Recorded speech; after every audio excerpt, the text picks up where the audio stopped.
नमस्कार, नक्षत्र दुनिया चैनल में आप सभी का हार्दिक स्वागत है। मित्रों, आज के वीडियो में हम कुंडली के आधार पर विवाह में विलंब का क्या कारण हो सकता है उन पर चर्चा करेंगे।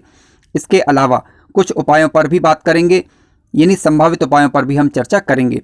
विवाह में देरी के अनेक कारण हो सकते हैं, परंतु कुछ कारणों को आज के वीडियो में डिस्कस किया गया है। यदि आप चैनल पर नए हैं तो चैनल को सब्सक्राइब अवश्य करें। आइए शुरू करते हैं।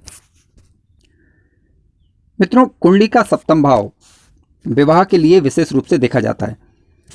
कुंडली के सप्तम भाव में जो राशि का अंक लिखा होगा वही आपका सप्तमेश ग्रह कहलाएगा। ठीक है, अब जो भी आपका सप्तमेश ग्रह हो, आप चेक कर लीजिए कि राशि का अंक यहाँ पर कौन सा लिखा है, वही आपका सप्तमेश ग्रह होगा। यानी विवाह के लिए जिम्मेदार प्रमुख ग्रह सप्तमेश ग्रह ही कहलाता है। यदि सप्तमेश ग्रह कुंडली के 6वें भाव में बैठ जाए, 8वें भाव में बैठ जाए या 12वें भाव में बैठ जाए, दूसरी बात, इन भावों में बैठकर अस्त हो जाए या नीच राशि का हो, तो विवाह में देरी हो सकती है। ठीक है, हो सकती है शब्द का उपयोग क्यों किया जा रहा है, देखिए यहाँ पर निर्भर करेगा अन्य कारणों पर भी, जिन पर अभी हम एक एक करके विचार करेंगे।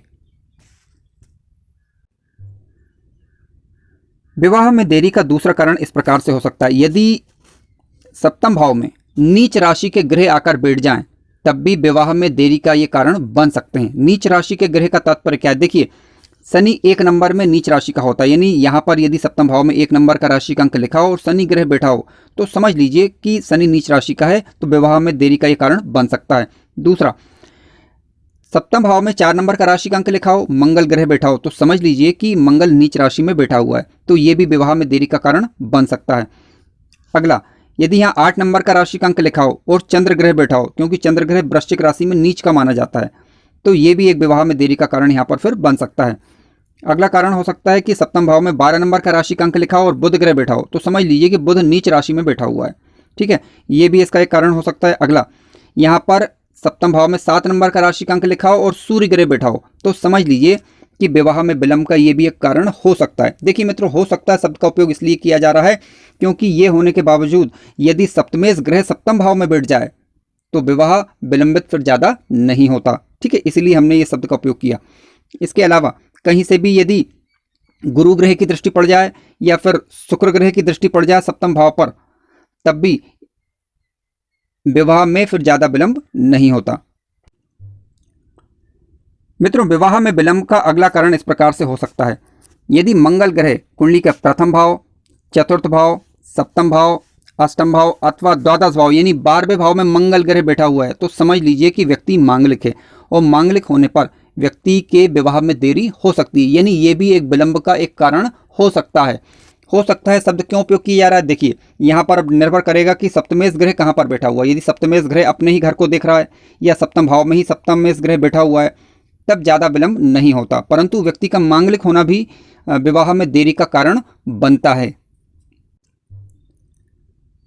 आइए अब अगले कारण पर विचार करते हैं। यदि शनि ग्रह की दृष्टि सप्तम भाव पर पड़ जाए, यानी विशेष रूप से नीच दृष्टि, यानी सप्तम भाव में 1 नंबर का राशि का अंक लिखा हो और शनि ग्रह की दृष्टि इस भाव पर यदि पड़ जाए, क्योंकि 1 नंबर की राशि यानी मेष राशि और मेष राशि में शनि ग्रह नीच का माना जाता है। ठीक है, तो नीच दृष्टि जब शनि की यहाँ पर पड़ेगी, यानी नीच के घर पर जहाँ पर वो नीच का हो रहा है वहाँ पर उसकी दृष्टि पड़ेगी, तो यदि सप्तम भाव में 1 नंबर का अंक लिखा है और शनि ग्रह की दृष्टि पड़ रही है, तो समझ लीजिए कि विवाह में विलंब का ये भी एक कारण हो सकता है।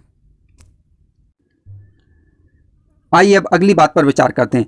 यदि कुंडली के सप्तम भाव में सप्तमेश ग्रह के तात्कालिक शत्रु ग्रह आकर बैठ जाएं, यानी सप्तम भाव में सप्तमेश ग्रह आपका जो भी बन रहा है उसके शत्रु ग्रह यदि यहाँ पर आकर बैठ जाते हैं, तो ये भी विवाह को विलंबित करवाने का कारण बन सकते हैं।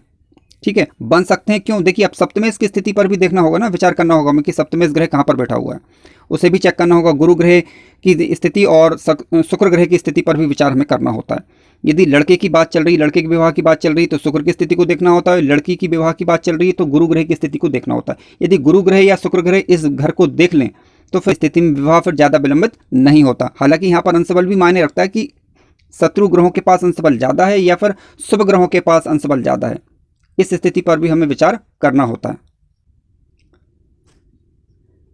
मित्रों, कुंडली के सप्तम भाव में यदि कोई पापक ग्रह या क्रूर ग्रह बैठे हुए हों, तब भी विवाह को ये विलंबित करवा सकते हैं। देखिए पापक ग्रह का मतलब क्या है, राहु बैठा हो, शनि बैठा हो। शनि के विषय में हम बात यहाँ पर करना चाहेंगे कि यहाँ पर शनि की राशि अगर लिखी हुई हो तो शनि यहाँ पर पापक ग्रह की श्रेणी में फिर नहीं आएगा, क्योंकि वह सप्तमेश बन जाएगा। ठीक है, राहु बैठा हुआ हो, केतु बैठा हुआ, तो ये भी विवाह को विलंबित करवा सकते हैं या विवाह में परेशानी का कारण बन सकते हैं। क्रूर ग्रह की बात कर लेते हैं। क्रूर ग्रह देखिए, सूर्य और मंगल ये दोनों क्रूर ग्रह की श्रेणी में आते हैं। क्रूर ग्रह इसलिए कहा जाता है क्योंकि अग्नि तत्वी ग्रह हैं और इनका यहाँ उपस्थित होना सामान्यतः ठीक नहीं माना जाता। लेकिन अब दूसरा सवाल उठता है कि सप्तमेश ग्रह बन रहे हो तब क्या? देखिए, तब की स्थिति अलग होगी, क्योंकि अपवाद स्वरूप उन्हें माने जाएंगे फिर, क्योंकि मान ली 5 नंबर का राशि का अंक लिखा है तो सूर्य यहाँ का स्वामी बन रहा है फिर। ठीक है, तो फिर ये अपवाद स्वरूप होगा। इसके अलावा मंगल की राशि लिखी हो, मान लीजिए 1 नंबर का राशि का अंक लिखा हो, 8 नंबर का राशि का अंक लिखा हो, तो फिर वो सप्तमेश ग्रह बन जाएगा। फिर मंगल ग्रह की फिर यहाँ पर क्रूर ग्रहों में गणना हम फिर नहीं कर सकते। क्यों? क्योंकि वह सप्तमेश ग्रह बन रहा है इस घर का। आइए वो उपायों के विषय में चर्चा कर लेते हैं। देखिए, बातों को समग्र रूप से देखने के पश्चात यदि आप ये तय कर पाते हैं कि किस कारणवश विवाह विलंबित हो रहा है, तब आप, जैसे मांगलिक होने के कारण यदि विवाह विलंबित हो रहा है तो मंगल दोष का समाधान करें आप। ठीक है, और यदि किसी पापक ग्रह के कारण विवाह विलंबित हो रहा है तो उस ग्रह की शांति करवा सकते हैं, लेकिन किसी अच्छे ज्योतिषी विद्वान से संपर्क करने के पश्चात। ठीक है, यानी आप किसी अच्छे पंडित जी की अथवा ज्योतिषी की राय अवश्य लें, इसके पश्चात ही उससे संबंधित किसी प्रकार के आप उपाय करें। मित्रों, आज शाम के वीडियो में हम विचार करेंगे कि शादी के योग कुंडली में किस प्रकार से देखे जाते हैं। काफ़ी महत्वपूर्ण वीडियो रहेगा, तो आप अवश्य देखें। यदि ये वीडियो अच्छा लगा हो तो लाइक जरूर करें और चैनल पर नए हो तो सब्सक्राइब भी करें। धन्यवाद।